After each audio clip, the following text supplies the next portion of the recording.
título de lembrete, lembrar um bocadinho os timings ou os prazos desta segunda convocatória. Bem, nós agora, o nosso objetivo vai ser o dia 10 de janeiro, que vai ser a próxima data que se aproxima, que é a data limite para a submissão das candidaturas. Data limite esta que, pelo menos no idioma do beneficiário principal.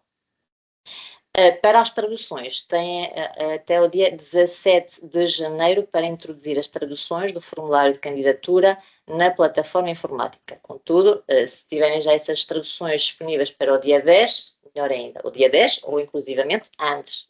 Nada impede de submeter a candidatura antes do dia 10. Recordo, dia 10 às 12 horas, hora de Espanha peninsular, ou seja, até às 11 horas, hora portuguesa. Para permitir então que o comitê de acompanhamento se reúna no final de abril ou início de maio para decidir sobre a aprovação das candidaturas que possam então ser aprovadas no âmbito desta segunda convocatória e dar início então em junho de 2025. Relembro também que nas 3 sessões de webinars, o primeiro já teve lugar, foi abordada a parte técnica do formulário de candidatura, realizou-se dia 18 de novembro. O vídeo está disponível na nossa página web. Ora, eu posso entrar rapidamente para visualizarem de onde localizar o vídeo. Ora, está localizado na secção da segunda convocatória e se descermos aqui um bocadinho, ora, os webinários para os beneficiários portugueses, veem que o do dia 18 já está disponível em vídeo, depois tem lugar o do dia 2 de dezembro e o próximo será então dia 16 de dezembro, também uma segunda-feira, à mesma hora, às 2 horas e meia, hora de Portugal, 3h30, hora daqui de Espanha peninsular.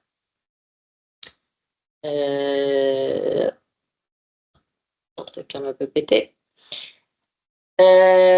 Hoje encontramos aqui neste webinário da parte financeira e no dia 16 então realiza-se o terceiro webinar. Também prever na vossa agenda, o secretariado conjunto vai estar fechado para férias entre os dias 23 e dia 1 de janeiro, ou seja, já estará aqui alguém dia 2 de janeiro, para poder, se surgir alguma dúvida, para que possam então telefonar ou enviar algum e-mail com as vossas consultas. E desde então, no 23 de dezembro. No entanto, dia 20, sexta-feira, ainda estamos da parte da manhã, da parte da tarde não estamos, porque às sextas-feiras à tarde não trabalhamos, mas ainda dia 20 de dezembro estamos ainda da parte da manhã. Se houver alguma urgência, podem entrar em contacto connosco. Este seria um bocadinho o calendário para esta segunda fase. E nada melhor do que entrar diretamente na plataforma para podermos, então, ver a parte financeira do formulário de candidatura.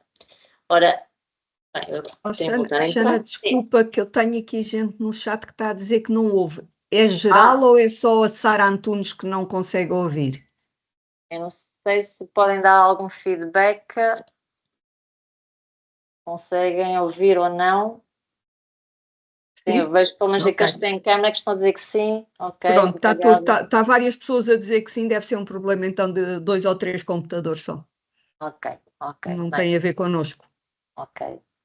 Melhor nessas situações talvez é sair da sala, voltar a entrar, às vezes há algum problema pontual. Ora, o nosso primeiro passo, então, é entrar no formulário de candidatura. Eu vou entrar aqui com um perfil nosso num projeto fictício, obviamente, para fazermos a nossa demonstração.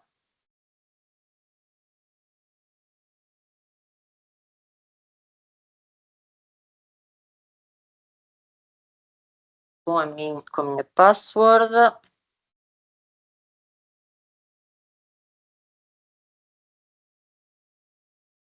E vamos entrar aqui no nosso projeto que se chama Agosto. Vamos pôr isto em português. Tens que partilhar o ecrã, Alexandre, que não está partilhado. Não se vê? Eu não vejo, pelo menos eu continuo.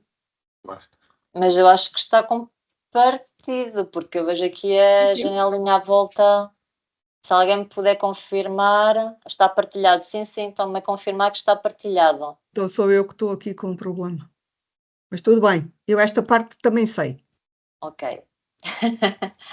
O que eu posso fazer é deixar de partilhar e voltar a partilhar a ver se é algum problema. Ok, continuo. Então, entrando no nosso projeto, recordo que só pode editar o formulário de candidatura quem tenha um perfil de beneficiário principal, que inicia por um BP. Qualquer outro perfil, ou seja, qualquer perfil que comece por só leitura, SL, não terá acesso em modo editável ao formulário, apenas terá acesso em modo leitura. Por isso, tenha atenção, quem está a introduzir a informação tem que introduzir sim ou sim através de um usuário que inicie por as letras BP. E entrar então no formulário de candidatura. Nós hoje vamos nos dedicar unicamente à secção do plano financeiro, visto que as restantes secções já abordamos na sessão anterior, e a parte da documentação vai ser aquela que vai ser objeto no dia 16 de dezembro.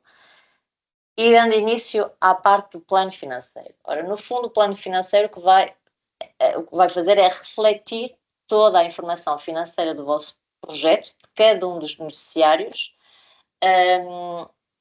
que é mais pormenorizado do que aquele indicado na primeira fase, porque se recordo, na primeira fase simplesmente tinham que indicar por entidade o montante máximo de cada um das entidades beneficiárias, sem entrar em nenhum pormenor.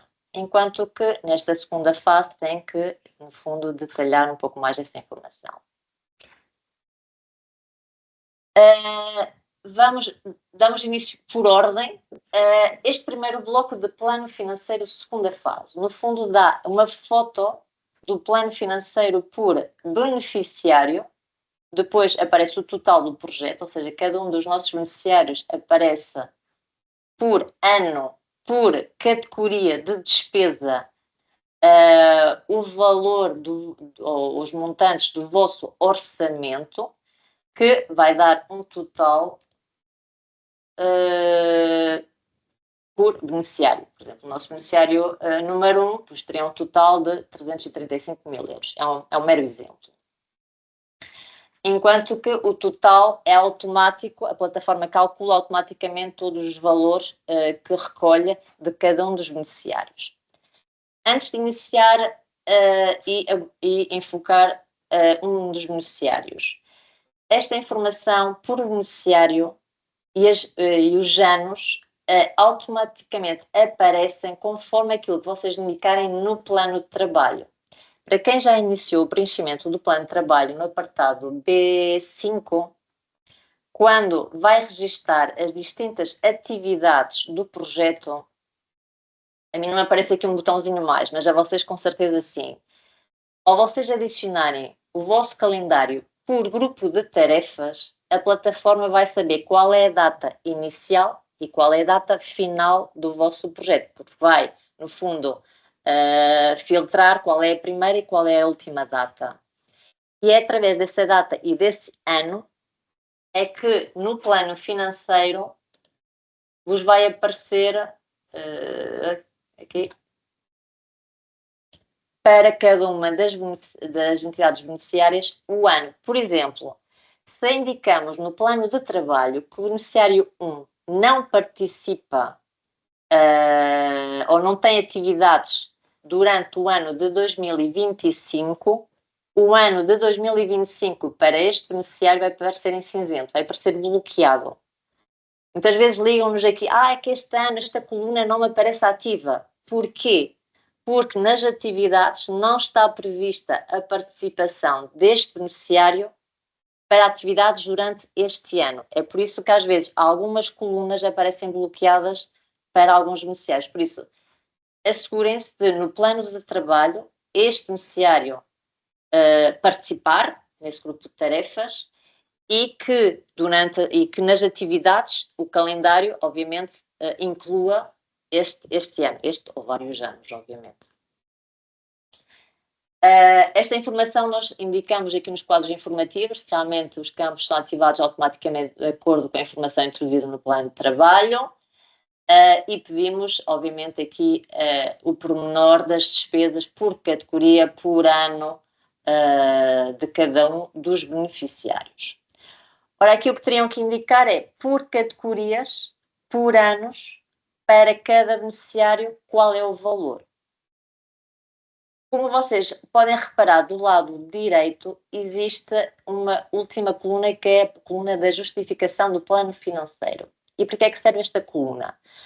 No fundo, quando vocês trabalharem no plano financeiro, vão ter que trabalhar em paralelo, digamos, com o apartado de justificação do orçamento.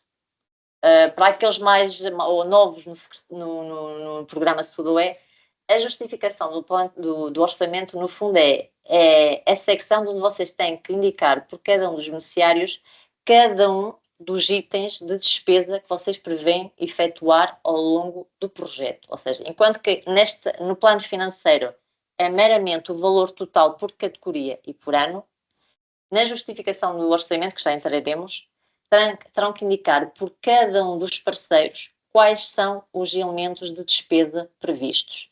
Obviamente que é uma previsão. Quanto mais realista e mais próxima da realidade estiver, melhor, porque depois, no momento da execução do projeto, evitam pedidos de alteração, que às vezes são necessários, obviamente, não se pode prever tudo, mas se pudermos evitar depois, pedidos de alteração, pois melhor ainda.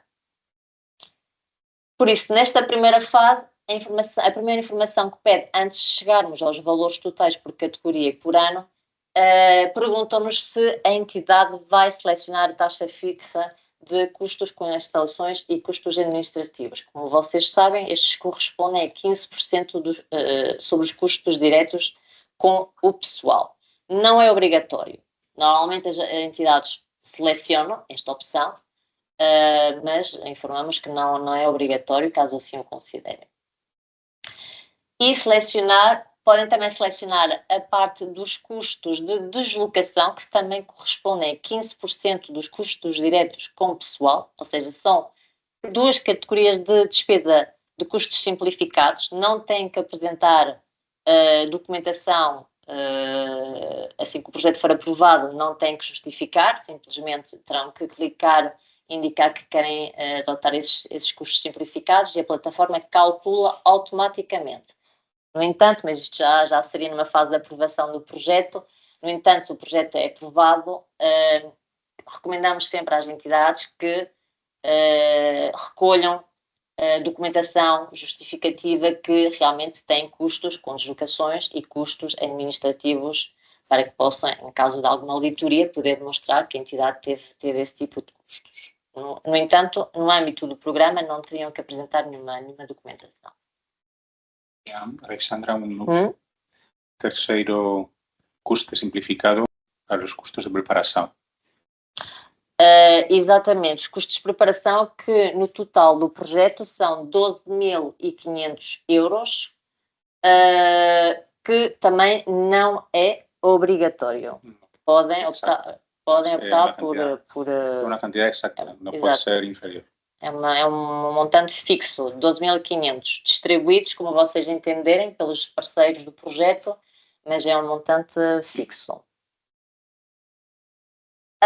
Existe também aqui uma terceira questão, que é a questão do pessoal colocado à disposição, que em Portugal não é uma situação muito comum, contudo tem essa opção de poder indicar se vai existir pessoal colocado à disposição. Porquê?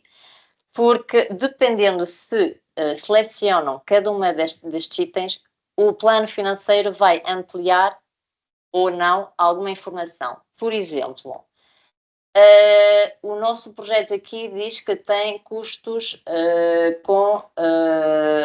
custos administrativos e custos com deslocação, que, como vem, está vinculado a pessoal, a custos com pessoal. Se indicamos aqui, no ano de 2025, para este beneficiário, 30.000 euros, a plataforma calcula automaticamente 15% para custos administrativos e outros 15% para custos de deslocação. Mas se, por exemplo, optarmos por não querer imputar este tipo de despesas ou de custos, retiramos. Automaticamente a plataforma já não calcula estes custos. Porquê? Porque a nossa entidade optou por não querer imputar ao programa este tipo de despesas. É uma opção. Normalmente a maioria opta por selecionar, mas é ao critério de cada uma das entidades. Por isso, vai depender muito do que vocês indicarem nestas 3 primeiras perguntas. O mesmo acontece para pessoal colocado à disposição. Ora, se clicarmos pessoal colocado à disposição, vai... tenho que clicar em guardar para poder assumir. Está a pensar. Embora o formato do ecrã não é o melhor, mas como veem, dentro dos custos de pessoal, vai ampliar as distintas modalidades possíveis. Bem, a primeira delas é aquela que nós denominamos a base, né, que é custos de pessoal próprio do beneficiário, que é a situação normal, mas, e como indica a ficha 8.1 do Guia SUDOE, existem diversas modalidades de pessoal colocado à disposição, que dependendo se é pessoal colocado à disposição em que modalidade ou se é com a imputação de despesas de deslocação ou despesas administrativas, a plataforma calcula automaticamente. Eu recordo e vou abrir aqui o guia, que talvez é mais fácil vocês visualizarem. Repito, no caso de Portugal não é comum, mas se houver o caso, custos de pessoal colocado à disposição, vamos reduzir aqui um bocadinho. Nesta tabela poderão consultar as distintas modalidades previstas pelo programa do pessoal colocado à disposição. Ou seja, se existe alguma convenção ou acordo prévio entre distintas entidades e que vão participar no projeto. Eu aqui não vou entrar muito em pormenor, tem esta informação no guia, depois se surgirem dúvidas podem colocar no chat. Uma questão rápida do custo de preparação. Sim. Olha, que já vamos vendo assim, que a Susana Caio, como se distribui os 12.500 de custos de preparação do projeto pelos beneficiários? Pensei que fosse apenas para o líder. Como fazemos e onde para incluir os restantes beneficiários? Sim, em cada um. Não, ou seja, bem, é uma decisão da parceria, obviamente. Normalmente distribui-se aos restantes beneficiários da parceria. A distribuição pode ser equitativa, proporcional ao orçamento, enfim, isso já deixamos ao vosso critério. A distribuição é indicada aqui diretamente, ou seja, para cada um dos beneficiários, vocês indicam, por exemplo, neste beneficiário indicamos os 12.000 e possivelmente noutro beneficiário estarão os 500.000. Aqui estão. 500. Ou seja, os 12.500 distribuem-se por cada um dos beneficiários, fazendo um total de 12.500. Que pode haver beneficiários que estão a zero, ou seja, porque não participaram nessa fase ou assim o decidem, e outros com mais orçamento que outros beneficiários. Eu também que vejo que há aqui algumas questões. Catarina Silva, podemos não selecionar os 15% de custos de deslocação e alojamento e alocar mais do que esse percentagem? Podemos não selecionar os 15% e alocar mais do que essa percentagem ou só há duas opções, 0 e 15? Sim, só existem estas duas opções, ou seja, ou optam por não imputar nada de deslocações ou terão que ir à taxa de 15%. Não há uma opção intermédia. Ok. E podemos seguir. Pronto, para que vocês tenham uma visão geral da informação que pede o plano financeiro. Esta última coluna tem que coincidir sempre, aliás, o total do plano financeiro tem que coincidir sempre com o total que vocês indicarem na justificação orçamental. Isto porquê? Porque a plataforma não vai permitir submeter a candidatura até que ambos campos ou ambas secções coincidam. Porque não se pode, por exemplo, no plano financeiro total deste beneficiário indicar com custos de pessoal, por exemplo, 101.000 euros, e na justificação do plano financeiro, que é o apartado onde vocês têm que pormenorizar mais a informação, indicarem 100 mil euros. Nem que haja um cêntimo de diferença, a plataforma não vai permitir enviar. Por isso, tem que sempre trabalhar em conjunto. Eu até recomendaria começarem primeiro com a justificação orçamental, porque a ideia é de onde se trabalham com decimais e é mais complicado.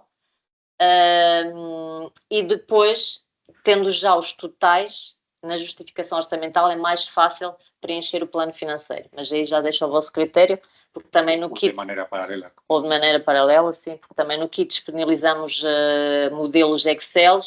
Normalmente vocês já têm essa informação pormenorizada, mas eu pessoalmente preferiria talvez começar a trabalhar na justificação orçamental. Sim, para quadrar Sim, o para... orçamento é muito mais fácil fechar primeiro a justificação. Sim. Exatamente. Mas antes de passar à justificação, vamos aqui a um passo intermédio, que é a parte do FEDER e da contrapartida nacional. Aqui, como verão, é muito simples. Terão que indicar, a maioria da informação vai ser automática, provém do plano financeiro, terão que indicar, como vem no quadro informativo, vemos que a maioria é preenchida graças à informação incluída no plano financeiro. No entanto, é necessário preencher algumas colunas, nomeadamente se a parte dos 25% corresponde a autofinanciamento ou fundos próprios da entidade ou a outras ajudas concedidas por instituições ou administrações públicas, outras ajudas que não o FEDER vinculado ao projeto, e indicar também, caso se aplica, despesas não elegíveis.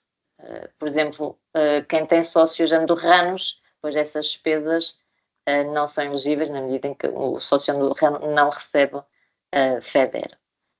A grande maioria vai se preencher nestas duas colunas e muito poucas vai haver nesta última. Coluna G, normalmente. Sim, na coluna G, sim, porque normalmente é tudo fundos próprios das entidades, os restantes 25%. Não a parte elegível ou subvencionável do programa. Por isso, como vem nesta parte, é simplesmente indicar de onde estão os 25% financiados pela entidade. Então, há que repartir o montante das colunas E ou F, depende do tipo de entidade, entre G e H. E H. Isso.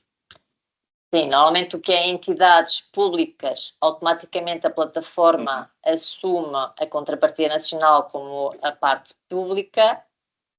Tudo o que é entidades privadas, a plataforma vai assumir que está como nacional privado, que são entidades tipo 3 e 4. E como dizia o Fernando, este montante tem que o repartir, pode estar apenas numa coluna ou pode estar em duas. Perfeitamente. A soma das duas tem que coincidir com o total da contrapartida. Sim, no caso de serem outras ajudas públicas. Muito bem, julgo que podemos passar então à justificação do orçamento, que aqui é de onde há talvez mais dúvidas. Ora, aqui é onde cada um dos beneficiários deve indicar cada tipo de despesa. Obviamente que aqui há que encontrar um termo médio.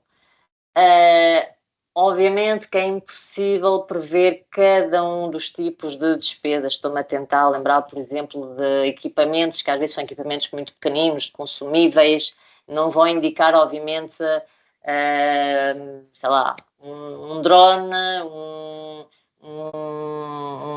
uma bisnaga de qualquer coisa, um líquido para não sei o quê. Obviamente podem fazer, em alguns casos, algumas agrupações, como por exemplo consumíveis de laboratório, exatamente material de laboratório. Obviamente não podem pôr entre parênteses alguns exemplos, mas entendemos que É impossível adivinhar todos e as quantidades exatas. Mas também não sejam demasiado generalistas. Encontrar um termo médio, digamos, para poder indicar cada um destes elementos de despesa. E iniciamos então. Olha, por cada um dos beneficiários, aqui o formato realmente é diferente. Vocês no kit de candidatura têm um formato Excel que nós fornecemos para vocês poderem ir trabalhando a justificação do plano financeiro. Aqui é a mesma informação, mas noutro formato. Por beneficiário, podemos clicar ou aqui ou ir a cada uma das categorias. Podem aceder por ambos, vamos tentar por aqui primeiro. E aqui temos os diversos apartados de, ok, tenho que registar os custos com o pessoal. Vamos adicionar aqui, já tenho aqui um tipo de categoria de pessoa, mas vamos adicionar aqui outro. E indicar que, pois, cargo na entidade. Vamos, por exemplo, pôr investigador principal, função no projeto, investigar X. Pessoal colocado à disposição, no meu caso diria que não, por isso não tenho que ticar e por conseguinte não tenho que selecionar a modalidade, o número de meses de imputação ao projeto, o sistema de imputação, 2, eu recordo que o sistema de imputação 1 é o sistema a 100%, o sistema de imputação 2 é o sistema que vai de 5 a 99%. Sem casas decimais. Indicarem a percentagem média de dedicação ao projeto, o custo bruto médio e a plataforma calcula automaticamente o montante previsto ao programa. Esta informação, como referi, está no Excel, disponível no kit de candidatura, onde vocês já tinham todos estes campos para preencher. Simplesmente é depois passar ou plasmar essa informação na plataforma. Isto para custos de pessoal. Se formos a outra categoria,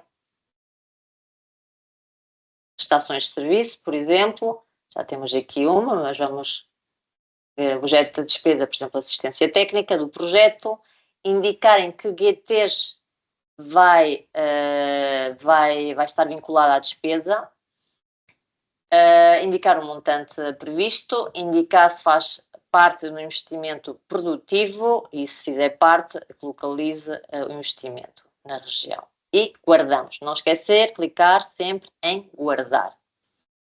Julgo que a prestação de serviços não é o mais difícil. Enquanto a equipamentos, há 3 subcategorias de equipamentos. Os bens não amortizáveis, onde se inclui também alugueres, licenças de software, entre outros. Os bens que se amortizam contabilisticamente e os bens que se amortizam, mas que estão única e exclusivamente dedicadas ao desenvolvimento do piloto, do projeto.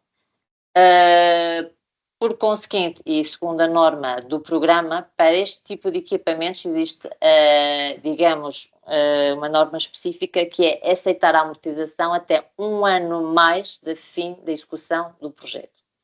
Por exemplo, se vocês têm previsto adquirir equipamentos com uma vida útil, obviamente, superior à do projeto, podem imputar a amortização desse equipamento, não só os 3 anos do projeto, se esse equipamento for utilizado desde o início, mas também 1 ano mais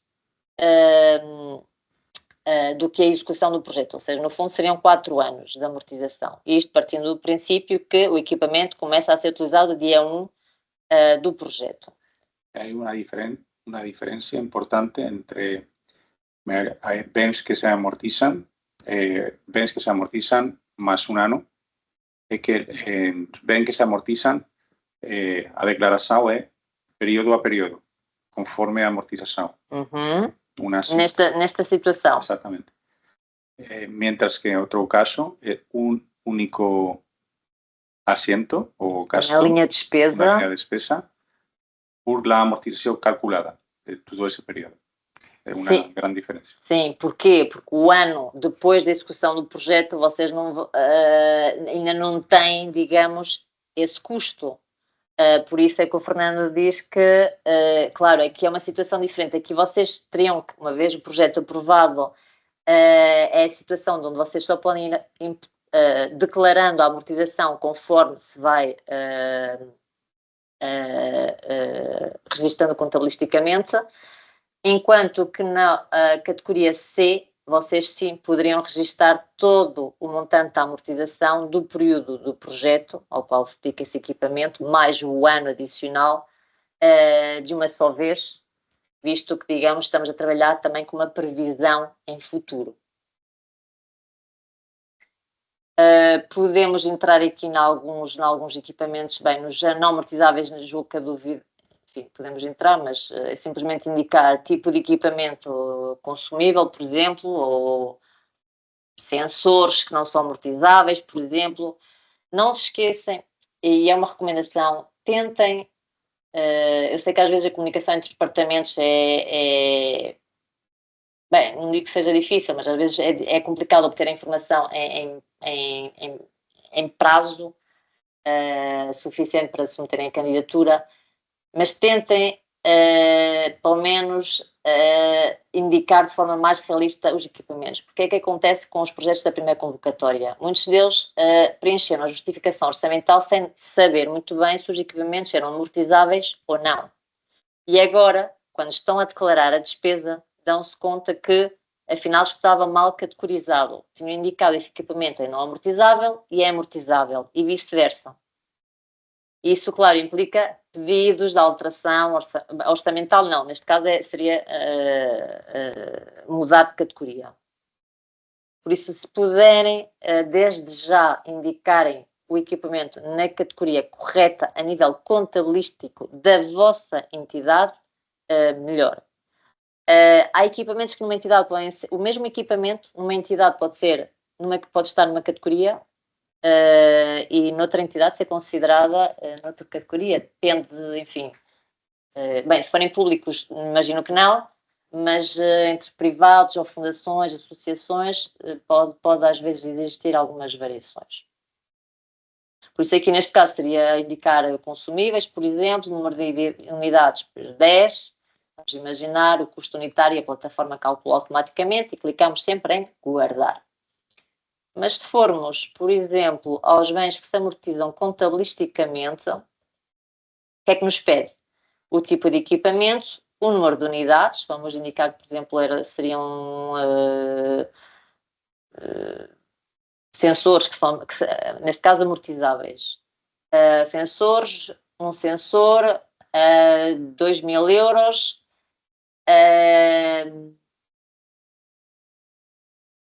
Automaticamente, claro, eu indiquei mas se fossem 2, a plataforma calcularia o total. A data prevista de aquisição do equipamento, a vida útil, o número de meses de imputação ao projeto, a percentagem de imputação do equipamento ao projeto. Porquê? Porque o mesmo equipamento pode estar dedicado a um ou vários projetos, tenho que indicar esta informação, e a plataforma calcula automaticamente o total do montante previsto a declarar ao programa, tendo em conta todas estas variáveis. E indicar também se é um investimento produtivo ou não, e caso seja, indicar de onde se localiza o equipamento. E clicaríamos em guardar.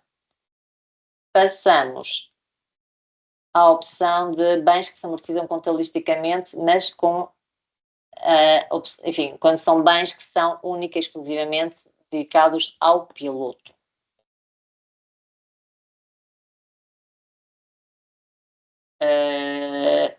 Identificação do equipamento, a identificação do projeto piloto ao qual pertence, que obviamente tem que estar em coerência com a informação que vocês plasmarem no plano de trabalho, onde vocês indicam de onde é que se realizam os pilotos, indicar se trata de um equipamento que forma parte do investimento produtivo ou não,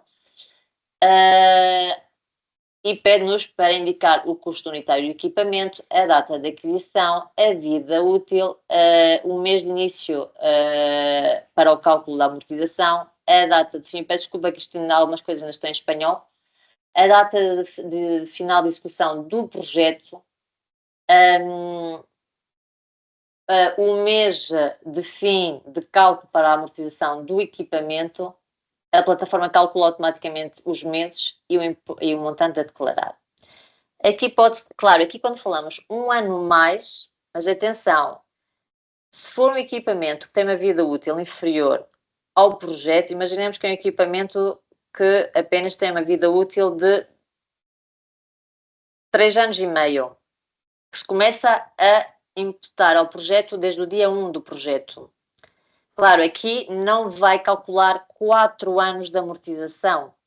Porquê? Porque a vida útil do projeto é inferior. No máximo calcularia 3 anos e meio, porque seria os 3 anos de execução mais o meio ano da vida útil que tem esse equipamento, mas não calcularia um ano mais completo, tal como se define esta categoria, porque próprio, enfim, a nível contabilístico não pode imputar mais amortização do que aquela que está registada em sistema.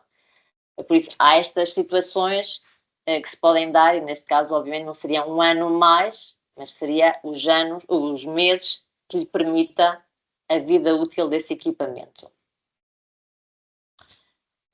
E em relação ao equipamento, voltamos. Custos com infraestruturas e obras de pequena envergadura. Aqui a informação também é muito simples, indicar o tipo de infraestrutura, a que atividade está relacionada, a que GTs, e indicar também a localização da infraestrutura ou da obra. E, no caso de existir trabalho não remunerado, também são poucas as situações. Ou é 4.1, 4.5. 5, sim. Simplesmente só apenas a dar-se o caso, só poderia recorrer a esta figura os projetos que estão apresentados no objetivo 4.1 e 4.5. Para os restantes OEs não está permitida esta categoria de despesas. E se formos adicionar, se indicar pois, a que a atividade corresponde, automaticamente a plataforma vai buscar o orçamento do beneficiário, a parte do autofinanciamento, e indicar qual é o montante a declarar. Porquê? Porque tudo o que é despesas de trabalho não remunerado ou despesas em espécie não poderão ser superiores ao autofinanciamento do beneficiário. Por isso fazem esta comprovação que este montante nunca poderia ser superior ao valor do autofinanciamento do projeto. En realidad es a soma de dos montantes de trabalho não remunerado mais pessoal posto à À disposição. disposição, sim. Na categoria de custos pessoal colocado à disposição. No caso de Portugal, repito mais uma vez, não é comum, mas se houver casos, por favor, indiquem. E, no fundo, esta informação seria a parte da justificação orçamental. No caso de haver despesas comuns, o que é que entendemos por despesas comuns? Despesas comuns são aquelas que são efetuadas vai ser uma despesa comum à parceria do projeto ou a algum dos beneficiários, pode não ser a todos, mas pelo menos a 2 ou mais beneficiários do projeto, que contratam um mesmo fornecedor para determinado serviço, equipamento, etc. E, neste caso, terão que indicar a despesa comum, que aqui não aparece o botão mais, mas a vocês com certeza aparece o botãozinho mais, de onde poderão adicionar as despesas comuns, no fundo, que correspondem a indicar que corresponde à despesa comum, normalmente são as assistências técnicas do projeto, alguma coisa de comunicação, quem são os beneficiários que estão implicados nesta despesa comum e quem vai ser o responsável dessa despesa comum. E em que modalidade? Se é um dos beneficiários, mas essa informação já vai estar no acordo de colaboração, se vai ser realizada por um dos beneficiários e esse beneficiário depois vai refaturar aos restantes beneficiários afetados por essa despesa comum, ou se diretamente o fornecedor fatura a cada um dos beneficiários implicados nesta despesa comum. Atenção aqui, porque temos tido algumas consultas, alguns há alguns pedidos de alteração dos acordos de colaboração, na medida em que muitas entidades, e mais as entidades públicas, claro, quando assinam um acordo de colaboração e afirmam que vão participar numa despesa comum, não se dão conta nesse momento de que a sua entidade não pode pagar uma fatura de um serviço que não contratou nesse primeiro momento, ou seja, que lançou o procedimento da contratação pública. Isto acontece muito em Portugal com as universidades. Muitas universidades não podem pagar faturas de um procedimento que não lançaram. Por isso, tenham atenção, informem-se bem, a ver se realmente podem participar em despesas comuns. Caso contrário, poderão efetuar o serviço, obviamente, de forma individual. Agora, atenção, não pode ser ao mesmo fornecedor, mas têm essa opção, obviamente. Por isso, consultem previamente o vosso departamento jurídico, de contabilidade, a ver se realmente podem efetuar este tipo de despesas. E, por último, o campo de informação adicional, de onde deverão indicar, caso haja grandes variações entre os orçamentos de cada um dos beneficiários, indicar aqui o motivo. Ou seja, imaginemos que há a incorporação do novo beneficiário e, por isso, tiveram que fazer uma redistribuição do orçamento. Depois indicá-lo aqui, os motivos da redistribuição, o motivo do porquê dessa incorporação e da nova redistribuição. Ou simplesmente decidiram redistribuir o orçamento porque viram agora quem é que ia efetuar as atividades, que atividades, e por conseguinte viram que era preciso fazer alguns ajustamentos. Por isso, mencionem aqui esses motivos, caso hajam essas variações entre a primeira e a segunda fase. Atenção, variações dentro dos limites do programa. Como sabem, cada um dos beneficiários, dependendo do OE, mas a grande maioria tem que ter um orçamento mínimo de 100.000 euros. As empresas 20.000 euros, por isso tenham atenção a essa situação. E 50.000, sim, para os OEs 4.1 e 4.5. Por isso tenham atenção a esses limites, podem fazer ajustamentos, mas sempre controlados e tendo atenção a esses limites financeiros. E a percentagem dos recursos humanos, obviamente, não pode superar também os 50% do orçamento de cada um dos beneficiários. Preenchida toda esta informação, poderão aceder ao Excel, que é o plano financeiro, a justificação que se descarrega na plataforma, que aqui não sei se me vai sustentar. Normalmente é o resumo, é o Excel, que, julgo que sim.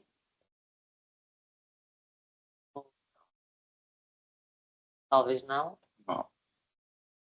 Vou tentar em espanhol. Fica em espanhol.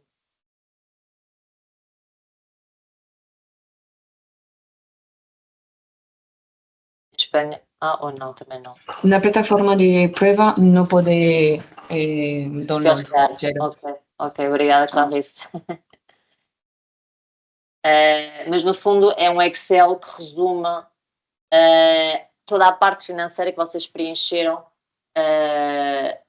nesta secção do plano financeiro. É muito semelhante ao do kit, simplesmente no kit julgo que está tudo em vertical e neste documento aparecem nas distintas folhas de Excel as distintas categorias e as distintas secções do plano financeiro.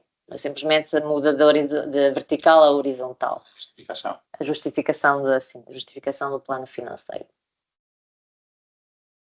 Não se esqueçam de ir clicando sempre em validar, porque vão saindo os erros. Tudo que aparecer em vermelho, vamos tentar clicar aqui em validar.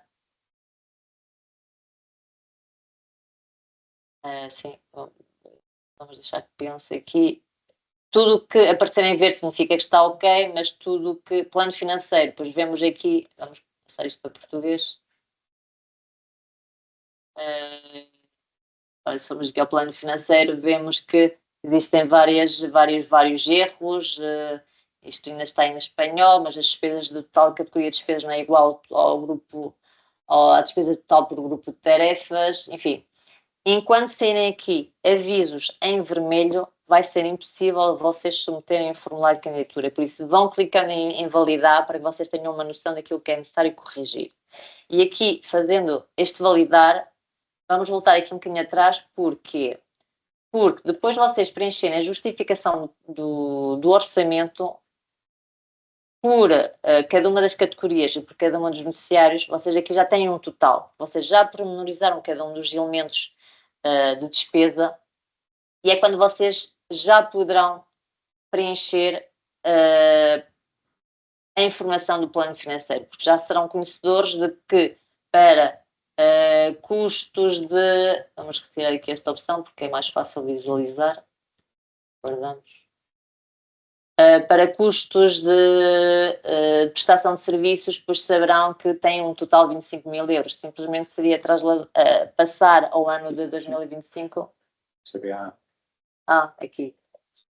Que se veja o total e é simplesmente indicando por anos, uma aproximação. Outro pormenor, a informação a título de anuidades, quanto mais realista possível, melhor, mas é indicativo. Ou seja, se durante a execução não executarem 25 mil euros aqui e 5 mil executarem em 2026, não é nenhum impedimento. A informação é indicativa. Quando houver ainda alguma informação que não corresponde entre a justificação do plano financeiro e plano financeiro, vai aparecer aqui, ou seja, isto vai se preencher de forma automática e até o momento em que este valor da justificação do plano financeiro que recolhe da justificação do plano financeiro e este não coincidirem, vai dar um erro. Por isso tenham atenção que estes dois valores têm que coincidir. E julgo que a nível de, pelo menos de apresentação, eu iria às perguntas. Fernando, não sei se tens algum pormenor que se me escapou. Não é tudo. Ok, então vamos retomar aqui. Muito sencillo, muito fácil. Segundo o Fernando, é muito fácil. O preenchimento do plano financeiro. Ok, vamos ver aqui. Ora, estas questões já tínhamos visto.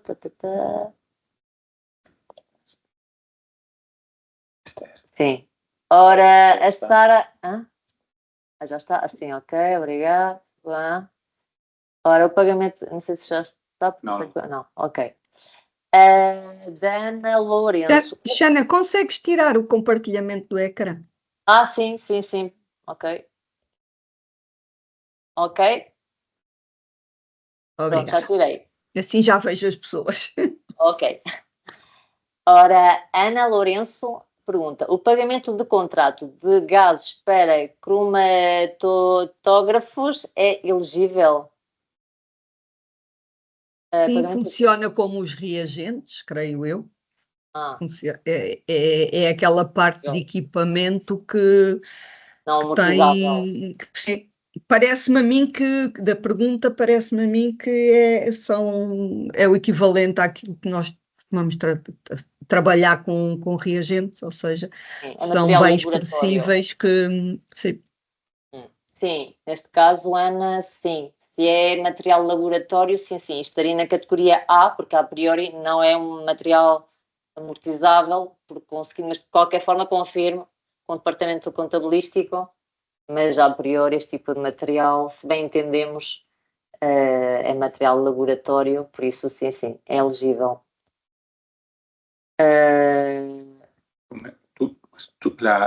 A manutenção de equipamento existente. É que todo equipamento que internamente seja amortizado tiene que ir a B, a categoría de equipamento B, amortizável. Depois aqui a questão da manutenção de equipamentos já existentes é elegível. Temos de colocar alguns equipamentos que já temos e que vão ser usados no projeto. Manutenção, sim. Sim. Mas a manutenção... Haverá uma fatura. Não? Sim, haverá uma fatura que mostra a manutenção. Sim, haverá uma contratação de serviço ou uma prestação qualquer de serviço. Portanto, em princípio, a manutenção, sim. Sim. Fundação Coaparc, aquisição de um imóvel é elegível? Aquisição de um imóvel, não sei se poderia especificar, assim, em um primeiro momento a resposta é não, mas claro, não sei de que imóvel é que me está a falar. Não sei se nos poderiam especificar um bocadinho mais no chat, ou Edgar Nave, não sei se levantou a mão porque é do Coaparc ou se quer fazer alguma outra questão.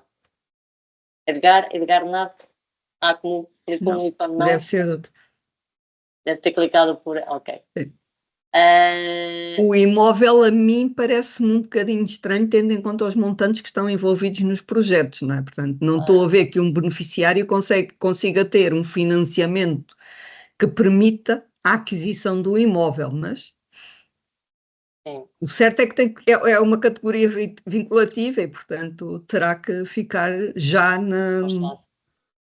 Não sei se poderá a Fundação do Coaparc daqui a mais um pouco explicar-nos isto e passamos à frente para podermos decidir com mais certezas. Ora, seguimos com António Lopes. No caso das despesas comuns para as entidades públicas, o processo tem que ser devidamente instruído por quem está a liderar o processo, correto? Públicas e não públicas. Públicas e não públicas. Claro, por instruir. Sim, pode. Já tive-lhe aqui o micro, se puder. Espera. Ok, eu acho que eu tenho que passar a moderador. A ver, um segundo, que vamos tentar aqui ativar-lhe um micro. Aquí, si puedo. Creo que lo tengo que... En opciones de reunión, Shona. Los 3 puntos arriba, opciones de reunión. Sí. Y un poco más abajo tienes micrófono activar. Teníamos. Pero no todos, ¿no? Es solo... No, abajo, cuando tienes cámara que pones sí, pones micrófono sí también. En opciones de reunión. Sí, lo tengo. Ok. Ok. Y guardar, abajo. Vale, hecho. António, se puder desativar o micro, eu julgo que já... Sim. Obrigado. Antes de mais, obrigado também pela apresentação. Excelente. A questão é, nós aqui a Universidade de Coimbra, portanto eu pertenço à Universidade de Coimbra, há a possibilidade de termos aqui algumas despesas comuns. A minha questão é, o processo de compra não vai ser liderado pela Universidade de Coimbra, imaginando que é liderado por uma universidade espanhola.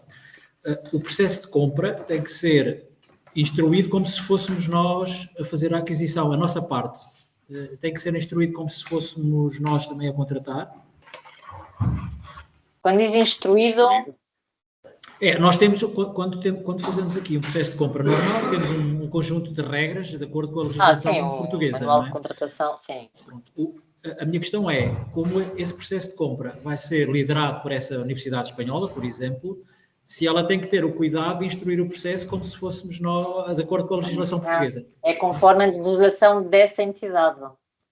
Por isso é que muitas entidades, por exemplo, por isso é que nesta situação, muitas universidades, não sei se é o caso do vosso caso, não conseguem depois pagar as faturas porque o processo não foi analisado pela própria entidade. Por isso, tomem atenção a essa situação, consultem primeiro, porque sabemos de casos que chegou esse momento e não foi possível pagar em fatura. Pronto, nós aqui internamente já temos essa informação, eu só estava a tentar despistar se poderia haver outra forma também para, digamos, que respondermos a quem nos está a insistir em seguir este... Atenção, claro, porque imagino que eles devem estar a insistir, mas vocês não aceitem sem antes consultar, por favor. Porquê? Porque vai depois chegar aqui um momento, se o projeto está aprovado, vai chegar o momento de realizar a despesa e não conseguirem pagar essa fatura. Portanto, nesse caso aqui, poderemos nós contratar diretamente com esse fornecedor?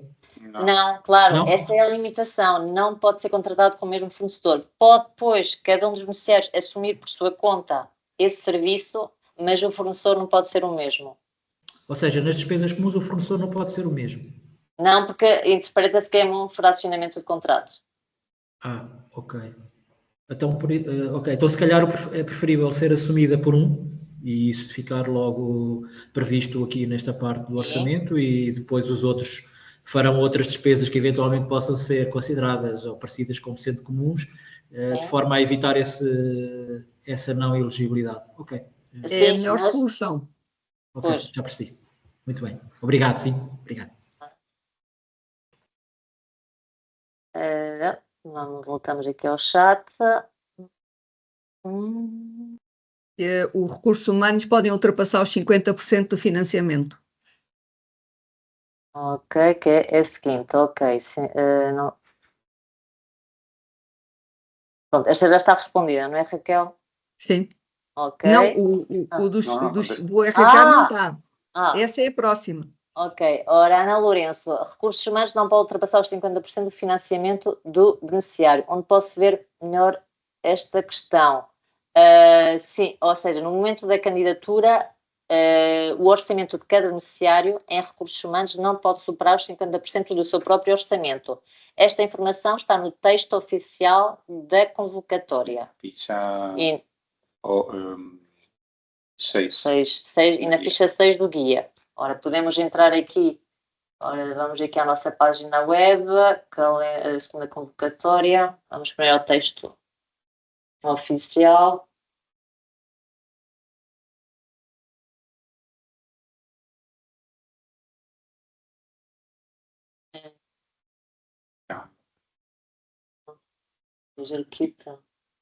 Igual aqui. Aqui. Partilhar. Vamos tentar aqui localizar. Está mais para baixo. Aqui está. Custos com pessoal, um máximo de 50% do plano financeiro de cada um dos beneficiários. E está também na ficha 6 do guia SUDOE. 6, sim.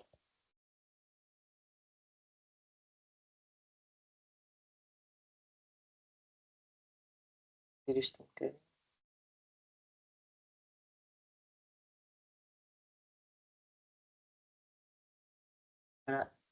Aqui está. Também. Mas vai haver uma alteração, pequena alteração para a questão de gastos de voluntário. A categoria 7 vai estar também incluída dentro deste 50%. Atualmente na ficha não faz menção a este aspecto, mas tudo que é trabalho voluntário não remunerado vai estar incluído também na contabilização desta limitação. Embora não vão ser muitos os casos, visto que só se pode aplicar em 2 objetivos específicos, mas se houver se der o caso no projeto, tudo o que é custos de trabalho não remunerado estaria também contabilizado nestes 50% máximo em custos com pessoal. Ora, passamos aqui ora, Sónia Pedro. É possível alterar a participação dos beneficiários de um GT para vários ou esta organização não era relevante até esta etapa? Ora, é possível alterar a participação dos beneficiários de um GT para vários? Sim, durante esta segunda fase, no plano de trabalho, onde vocês, por cada um dos GTs e cada uma das atividades, têm que indicar quem são as entidades participantes nesse objetivo específico do projeto ou nesse grupo de tarefas, sim, podem, obviamente, fazer ajustamentos em relação à primeira fase. Entendemos que nesta segunda fase conhecem melhor o plano de trabalho e sabem perfeitamente quem é que vai participar nesse grupo de tarefas. Poderão fazer esta alteração, sim.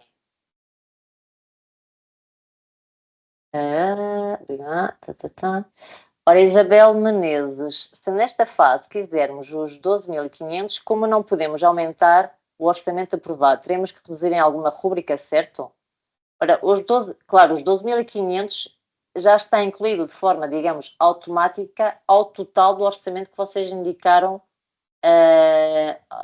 em primeira fase, imaginemos, vocês na primeira fase indicaram 1 milhão de euros em total no vosso projeto. Estes 12.500 já fazem parte desse milhão. Agora, a distribuição já é ao vosso critério. Mas não terão que aumentar ou reduzir. É como se já estivesse incluído. Imaginemos que um beneficiário tem um orçamento de 100.000 euros.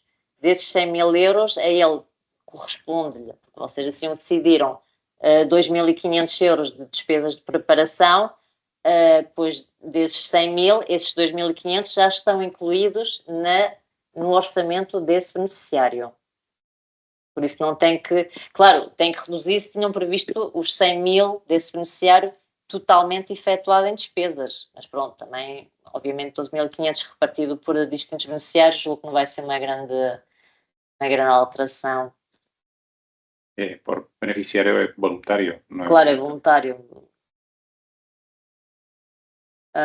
Relativamente ao autofinanciamento, temos que justificar ou será apenas referir que são fundos próprios? Sim, é simplesmente indicar na coluna dos fundos próprios do plano financeiro que são fundos próprios. Não tem que apresentar nenhuma documentação demonstrando que se trata de fundos próprios. Fernando Martinho, da Uninorte, é suficiente as contas serem contabilizadas por contabilista certificado ou será necessário contratar um ROC? Sim, se o projeto resultar aprovado, é necessário que cada entidade contrate um ROC. ROC este tem que estar previamente validado pela Agência de Desenvolvimento e Coesão. Sim. A agência tem uma lista que está na pasta, que está na ordem dos ROCs e que está também na agência com os nomes das pessoas que estão habilitadas a proceder a este trabalho. Isto é um trabalho que foi articulado com a Ordem dos Revisores Oficiais de Contas, foi protocolado entre a agência e a Ordem dos Revisores Oficiais de Contas e que tem que... E é este o procedimento, tem um contrato e etc., portanto, não há como não seguirem isso. E isso tem que ficar previsto na rúbrica prestação de serviço. Um montante para alocar a esse serviço tem que estar já previsto na rúbrica da prestação de serviços. Na justificação. Na justificação do orçamento. Do orçamento. Vamos ter acesso a esta gravação? Sim, sim, vai ser disponibilizada também na nossa página web. Possivelmente a partir de amanhã já estará disponível, sim. Ora, Ana Ladeiras, queria confirmar, para evitar mal-entendidos, da mesma forma que não se pode obrigar nenhum parceiro a participar de uma despesa comum, também não se podem impedir os parceiros interessados em fazê-lo, correto? Não, claro, isto no fundo é um acordo de parceria. Quem quer participar poderá participar, obviamente, não há nenhuma restrição a nível do programa que um dos beneficiários não participe numa despesa comum, por isso é que há essa ferramenta da despesa comum. A advertência realmente é mais ao contrário, é que antes de participar, que cada uma dessas entidades confirme internamente na entidade se pode efetuar este tipo de despesas, para que depois não haja lugar complicações, que depois se veja e que confirmem que não podem efetuar este tipo de despesas. Isto acontece muito nas entidades... Desculpa, Alexandra. Não. Isto acontece muito nas entidades públicas, que aceitam, ao assinar a parceria, aceitam estas despesas e depois, quando chega ao momento de receberem uma fatura e terem que pagar um serviço que é no estrangeiro, maior parte das vezes, resulta em muita dificuldade para as entidades. Sim, sim, sim. Ora, a Catarina Silva, em fase de execução pode chegar aos 65% de custos com pessoal. Os custos para viagem e alojamento continuam a ser 15% desses custos de pessoal, portanto podem também aumentar. Sim, sim, sim. É proporcional. Sim, é proporcional, ou seja, sim à primeira questão, uma vez na execução do projeto, os 50% iniciais de pessoal podem realmente aumentar e pode-se dar a possibilidade de chegar até um montante total de 65% de custos com pessoal e automaticamente calcula-se os custos, tanto os administrativos como os de deslocação, os 15% sobre esse valor. Por isso, aumenta tudo de forma proporcional. Ese 65% es en relación al total de custos declarados. Claro, não programados. Realizados. Sim. Executados.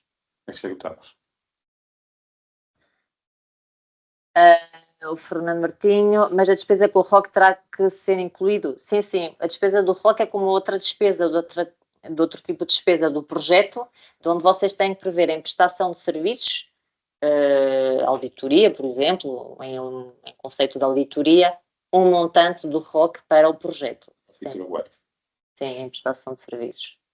Rubrica 4. E não há mais nenhuma questão no chat. Eu não sei se alguém quer aproveitar, já que tem um micro habilitado, vejo que, eu julgo que o Edgar não era um erro. Sim, mas eu julgo que o Edgar devia se ter enganado, porque ele no primeiro momento julgo que deve ter. Mas Edgar, se quiser colocar uma questão, eu julgo que sim. E a Ana Lourenço tinha a mão levantada, não sei se era para esclarecer aqui alguma das questões do chat ou se tinha outra dúvida, Ana.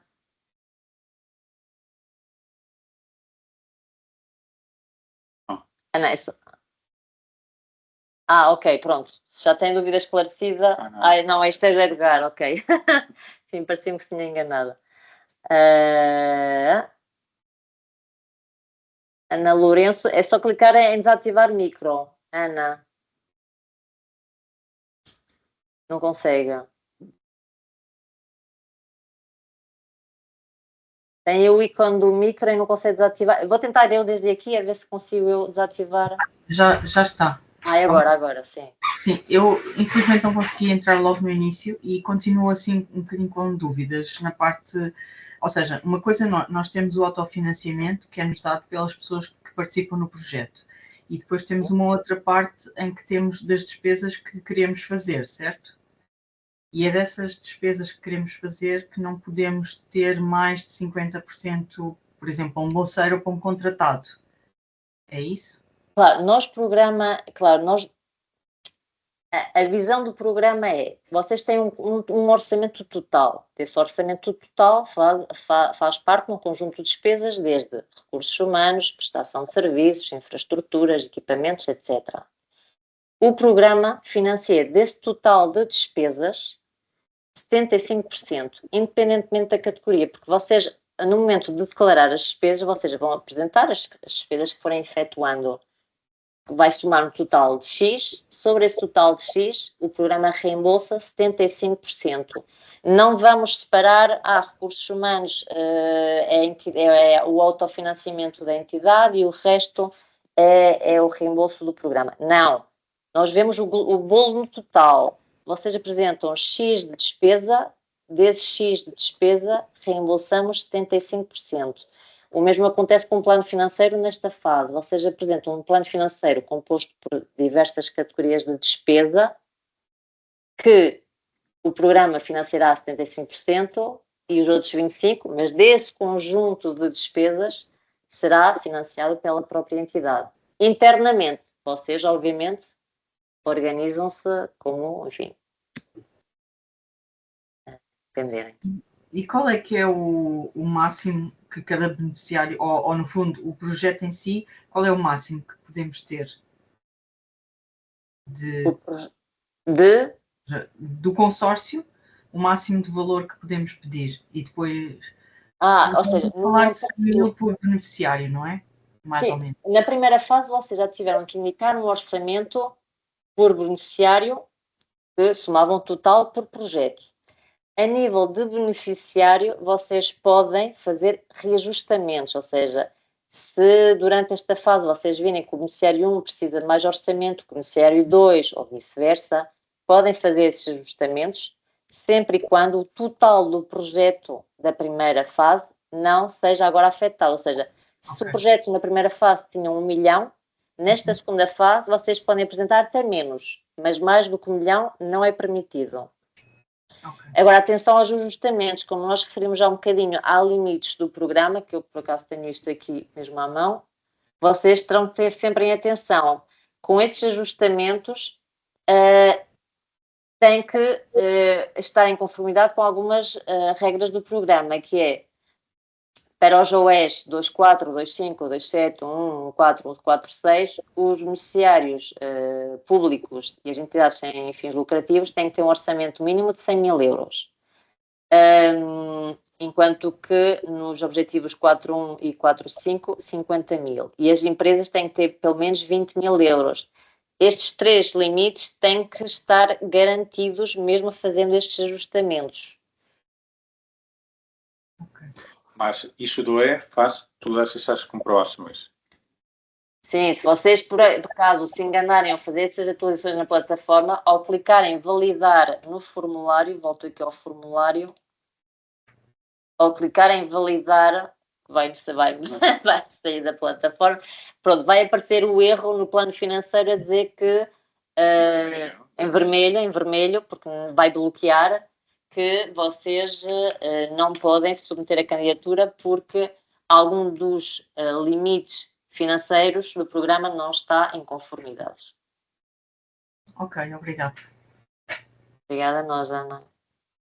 Estou entrando, se for preciso. Só mais uma questão. E o facto Sim. de que sou do Instituto Superior de Agronomia em Lisboa, isto causa alguma limitação a estas questões que mencionaram agora? Um máximo de 50 ou de 100?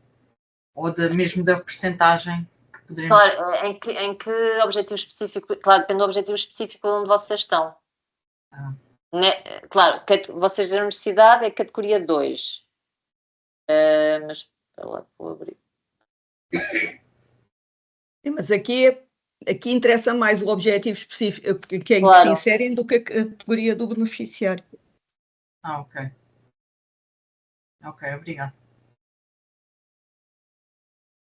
Mas pronto, vocês estarão num destes 2, dependendo do objetivo específico onde vocês se encontrem. Se vocês tiverem projetos no objetivo específico 2.4, 2.5, 2.7, 1.4 ou 4.6, o limite mínimo, vocês têm que ter pelo menos um orçamento de 100 mil euros.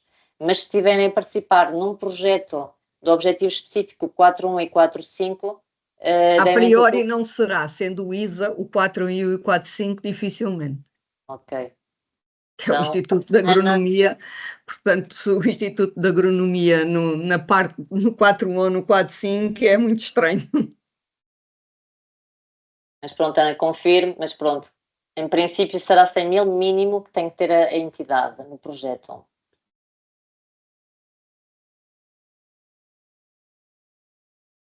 Não sei se ficou esclarecido ou se ainda tem alguma...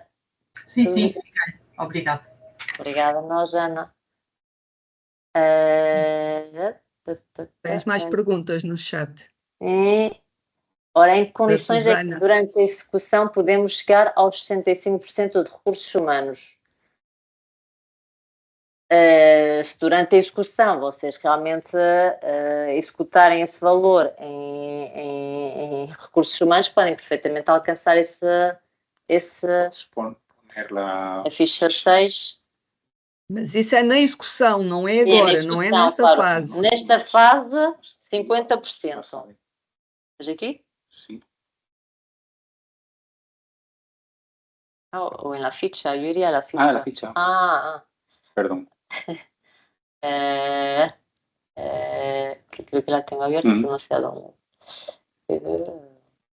Na ficha 6 do guia existe uma tabela que é um exemplo e julgo que é muito mais visual. Que é este. Não é assim? Aumentamos. Isso é limite. Ora, este valor...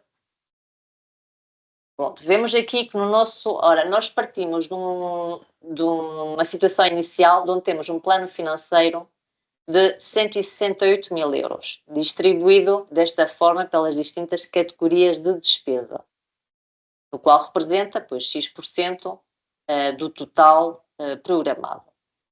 Contudo, durante a execução, Pois vemos que é preciso, pois vemos que, obviamente, que isto é uma previsão, é impossível adivinhar ao cêntimo qual vai ser o orçamento executado durante a execução do projeto. Vimos que durante a execução existem algumas variações estas que estão, algumas delas permitidas pelo programa, nomeadamente alcançar os 65% de recursos humanos no final do projeto. Mas, como dizia o Fernando, 65% sobre o total executado. Por exemplo, vemos aqui que consumimos mais 5.000 euros em recursos humanos, no qual representa um aumento para 49% desta categoria, e inicialmente só tínhamos previsto 47%. Contudo, entra dentro da norma do programa, visto que não excede os 65% de recursos humanos, mas executados, ou seja, em relação aos 172.000 euros executados. E já que estamos neste exemplo, também, enfim, estamos na segunda fase, mas para que vocês já tenham uma ideia, caso o projeto esteja aprovado, também pode-se dar o caso de um beneficiário vir a receber mais FEDER do que aquele que tinha sido aprovado inicialmente para a sua entidade. Quando é que esta situação pode acontecer? Quando compensa com outro beneficiário do projeto. Ou seja, um projeto nunca pode vir a receber FEDER mais do que aquele que foi aprovado para o projeto.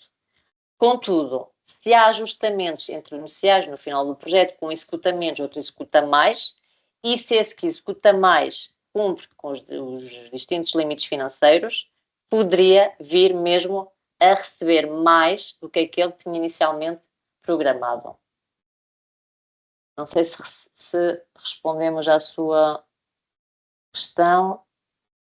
A Susana também continua. Há algumas situações de exceção. Temos que justificar que tipo de justificação é considerada aceitável. Imagino que vai no seguimento de alcançar os 65% de recursos humanos. Não pedimos uma justificação como tal, mas obviamente que tem que, no momento de declarar a despesa, tem que poder, enfim, demonstrar que essas pessoas trabalharam para o projeto, ou apresentar e ao escrever o relatório de execução que se apresenta juntamente com as declarações de despesa, pois aí justificarão o porquê de mais necessidade de recursos humanos. Mas não é preciso apresentar, digamos, documentação adicional. Sandra, deixa-me só fazer aqui um parênteses que às vezes é recorrente esta pergunta. Para Portugal, isto pode não se aplicar aos outros Estados-membros, atenção, em Portugal, quem está alocado a 100% tem um contrato de exclusividade com o projeto, ok?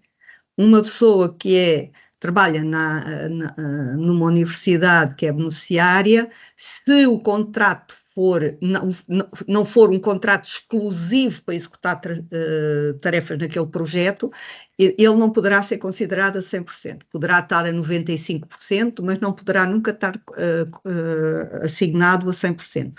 Uma vez que se entende se o contrato é com a universidade, aquela pessoa poderá, se for necessário, ter que executar outras tarefas que não as tarefas do projeto. Portanto, atenção a esse pormenor, que temos tido agora da primeira convocatória vários beneficiários com esta pergunta, e o contrato a 100% é um contrato de exclusividade para com o projeto.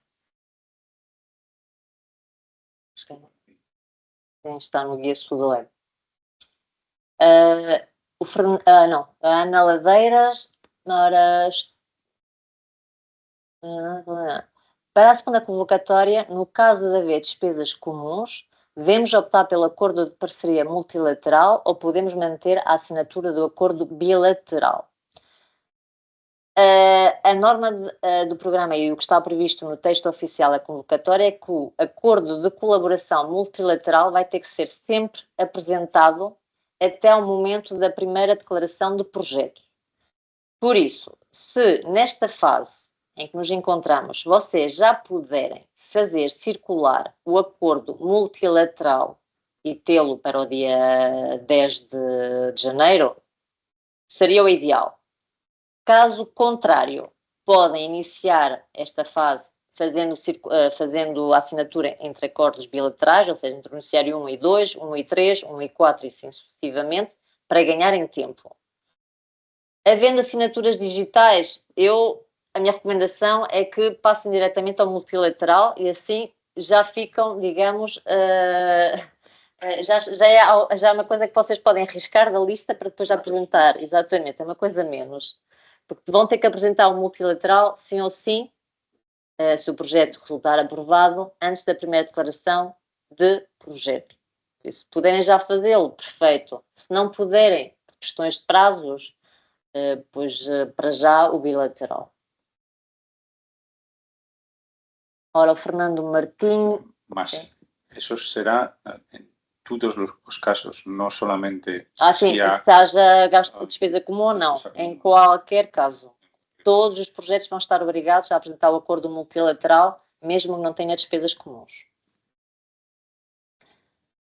Fernando Martinho, estamos com um orçamento previsto como beneficiário de 80.000 euros. Temos que passar para um mínimo de 100.000 euros? Bem, se tem 80.000 euros é porque está num dos objetivos específicos, no cima da Uninorte, é porque está num dos objetivos específicos que permite, deixa-me voltar aqui ao texto da convocatória, que permite um orçamento de 80.000 euros, ou seja, eu imagino que deve estar aqui. Porque senão não seria possível, a plataforma não lhes permitiria participar. A não ser que me esteja a falar de um orçamento sem contar... Vou confirmar que deve ser essa a situação. Pronto, ok, agradeço, Fernanda. Pois, eu imagino que sim. Ou então estaria só a referir à parte só dos 75%. Também poderia ser outra opção. Não, é os 100%, mas deve ser na segunda versão que tem ou 4.1 ou 4.5. Exato, exato. Ok. Por isso, nessa situação, não precisam modificar o vosso orçamento. Ok, perfeito. Ora, Ana Lourenço, só mais uma questão. Na carta de colaboração temos a informação. Tá? Significa que estamos, não é? Exatamente, sim. Esse código, ou seja, quando diz S2, que é a segunda convocatória, barra 1.1, logo que vem a seguir à primeira barra é o objetivo específico. Por isso, sim, sim. Então, confirmo. Por isso, nesse caso, são 100.000 euros, sim. Ora, a Milena Panek, é habitual a contratação de uma consultora para a coordenação financeira do projeto? Nos está a ser sugerido por algumas entidades do consórcio. Se é possível ser uma despesa comum ou só um gasto do beneficiário principal? Sim, é muito frequente que o projeto preveja como despesa comum a assistência técnica, que no fundo é uma consultora que faz tudo o que é a gestão e coordenação do projeto, da entrega das declarações de despesa, dos relatórios, enfim, depende obviamente do contrato que vocês efetuarem com essa assistência técnica. Mas sim, é muito comum que uma assistência técnica de projeto seja contratada por um dos beneficiários para todo o consórcio e que depois dividem entre os distintos parceiros. Agora, insisto, confirmem primeiro internamente se podem efetuar este tipo de despesa, que seja outro beneficiário a fazer o procedimento da contratação e vocês depois pagarem uma fatura que, no fundo, vocês não controlaram o procedimento da contratação. A Catarina... não. O IFA, ok. Ok. O Edgar Nave. Estes tipos de convocatórias prevê a contratação de bolseiros, não havendo atividades de investigação ou apenas técnicos superiores? Sim, bolseiros, logo que tenham um contrato com a universidade, sim, os bolseiros é uma despesa elegível. A Raquel ficou congelada. Normalmente ela nestas situações... Ai, então. Pronto, ok. Não, é que a imagem está congelada. Pronto. Estou aqui tão certinha. Mas respondendo ao Edgar, sim, os bolseiros são elegíveis, sim.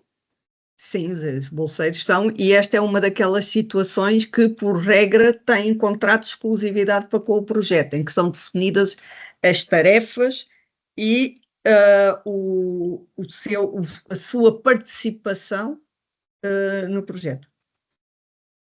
Uhum. Ora, não há mais questões no chat. Não sei se há mais alguém que tem uma questão. Colocar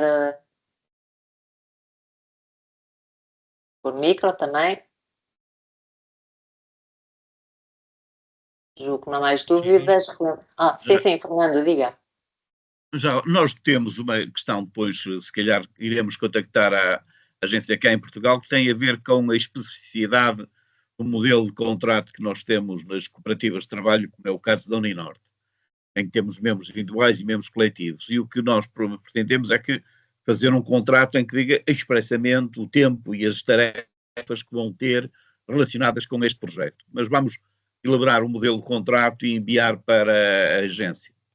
Sim, a Isabel depois ponderará e, se for necessário, fazemos um time só convosco para nos explicarem estas novas situações, porque nós vamos ter aqui neste 4.5 e no 4.1 beneficiários que são totalmente novos também para nós e com os quais também temos que aprender a lidar, porque são realidades distintas daquelas que nós conhecíamos até então.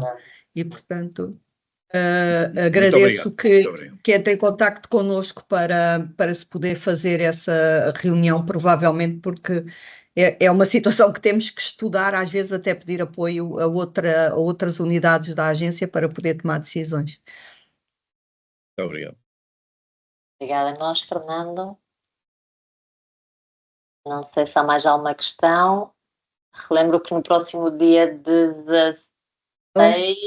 Alexandra, deixa-me só, antes de passares a essa fase, deixa-me só voltar a lembrar a importância que têm as traduções. Nós frisamos sempre isto, porque vocês às vezes não se apercebem da importância que tem a tradução. E nós, quando avaliamos uma candidatura ou estamos a analisar uma candidatura com o objetivo de a avaliar, nós lemos na língua em que estamos na nossa língua.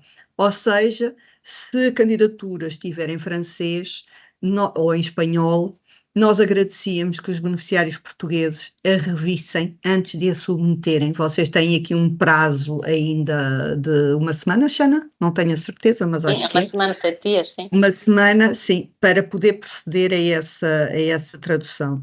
Leiam-na com atenção, porque nós já tivemos candidaturas que não, da nosso lado, tiveram uma má nota, exatamente porque na parte do português a candidatura não se entendia. E isto prejudica quem apresenta as candidaturas, que ela pode ser excelente, mas quem está do lado português a ver a candidatura, se não entender a candidatura, não vai conseguir dar boa nota. Portanto, atenção ao detalhe e à importância que têm as traduções e à linguagem clara a utilizar nesta fase. Vocês têm quando forem abrir, têm um formulário que já não podem modificar, porque é o formulário da primeira parte. Receberam um ofício com a indicação daquilo que tem que ser melhorado em cada uma das candidaturas. Nós reunimos até ao momento do seminário em Santander com todos os beneficiários que nos solicitaram essa reunião para esclarecimentos.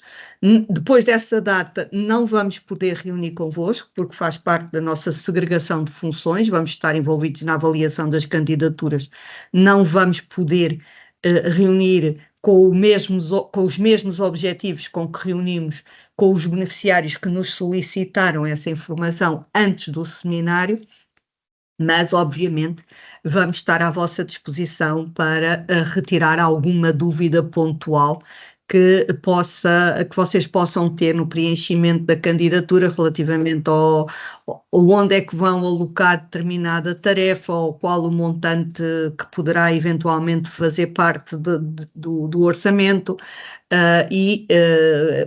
por exemplo, esta questão dos contratos que acabamos agora aqui de falar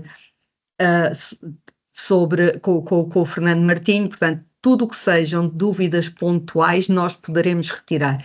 Fazer reuniões com o objetivo de perceber o que é que estava mal na candidatura ou o que é que pode ser melhorado, já não nos é possível, porque tanto eu como a Isabel, que é quem acompanha o programa Sudoeste, estamos envolvidas na avaliação das candidaturas e isso impede-nos, de alguma maneira, de vos apoiar no sentido de dizer isto está mal, melhorem aqui, façam esta alteração. Isso já não podemos fazer, mas obviamente estamos à vossa disposição para qualquer dúvida mais pontual para podermos ajudar-vos. E não sei se creio que chegamos ao fim, portanto aproveito já para agradecer a presença de todos e agradecer ao secretariado esta gentileza que tem para com os beneficiários no sentido de fazer estas reuniões mais detalhadas e que vos permitem tirar as dúvidas. Eu sei que agora quando começarem a trabalhar vão começar a perceber que têm mais dúvidas. O manual é bastante esclarecedor, leiam o manual com calma, porque eu duvido que haja alguma pergunta que vocês possam fazer que não esteja no manual, porque o manual está extremamente bem preparado, detalhado com todo o pormenor, está nas línguas todas do programa e, portanto, não há motivo nenhum para vocês não... Ele está por fichas, portanto, conforme o orçamento que vocês estão a preencher, vocês têm uma ficha dedicada àquela rúbrica, leiam-na com atenção para depois não terem dissabores. Atenção às despesas que são vinculativas nesta fase, porque depois não vão poder introduzi-las na fase seguinte.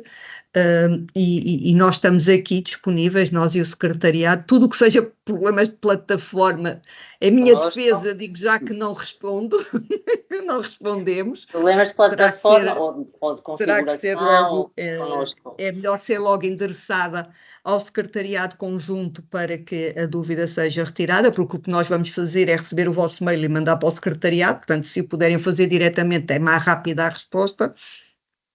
E, portanto, evitem esse tipo de perguntas para nós. Todas as outras estamos disponíveis para responder e ajudar. Obrigado mais uma vez ao secretariado e à disponibilidade que tiveram em realizar este é o segundo, ainda falta mais um, estes seminários e toda a disponibilidade que têm para apoiar os beneficiários portugueses nesta tarefa de preparar uma excelente candidatura. Dizer-vos que vocês já perceberam, é bastante competitiva, esta fase começa do zero, ela é competitiva porque só passaram as melhores candidaturas e, portanto, atenção àquilo que vocês põem, que colocam na vossa candidatura, sempre com o objetivo de cumprir o que está no programa, os indicadores do programa e os objetivos do programa, portanto, atenção a esses detalhes, a esse pormenor. Se cumprirem, acho que têm tudo para ter uma excelente candidatura. Obrigada, Raquel. Bem, eu despeço-me também com uma última recomendação. Tentem já entrar na plataforma, para aqueles que ainda não entraram, tentem familiarizar-se com as diversas secções do formulário, saber onde é que está a informação do Word que está previsto no kit, de onde plasmar a informação na plataforma, porque essas dúvidas no último momento geram, enfim, um stress às pessoas, depois ligam para aqui aflitas a dizer que não conseguem ter a informação na plataforma. Tentem meter pouco a pouco a informação, não deixem tudo para o último momento, que julgo que transmite maior tranquilidade tanto a vocês como a todo o consórcio, e depois de tanto esforço, seria uma pena que às vezes por questões meramente de tempos não possam submeter a vossa candidatura. Depois de todo este trabalho, acho que enfim, merecem pelo menos... Atenção, desculpa, Alexandra, a falar nesta parte, atenção, que o que conta é a hora espanhola. Já perdemos várias candidaturas porque não fizeram, não tiveram em conta que Portugal tem menos uma hora que a Espanha. Claro, e, até portanto, às 12 horas do dia 10, mas 12 horas espanhola, o que significa até às 11 horas portuguesa. É que já não é a primeira vez que perdemos candidaturas por causa desse detalhe, entre aspas, desse fuso horário. Portanto, atenção a esse pormenor. Eu nem arriscaria deixar para o último dia. E, se puderem enviar antes, melhor ainda. Mas pronto. Isso é um pedido que fazemos sempre, mas raramente somos ouvidos. Sim, normalmente mas insistimos, nós insistimos. É gostar de viver ao limite, no limite. Nós insistimos nisso, mas raramente conseguimos levar a nossa avante, mas pronto. Bem, desejo a todos a continuação de um bom trabalho e qualquer dúvida, contem connosco. Um resto de bom dia e bom trabalho. Deus, boa tarde.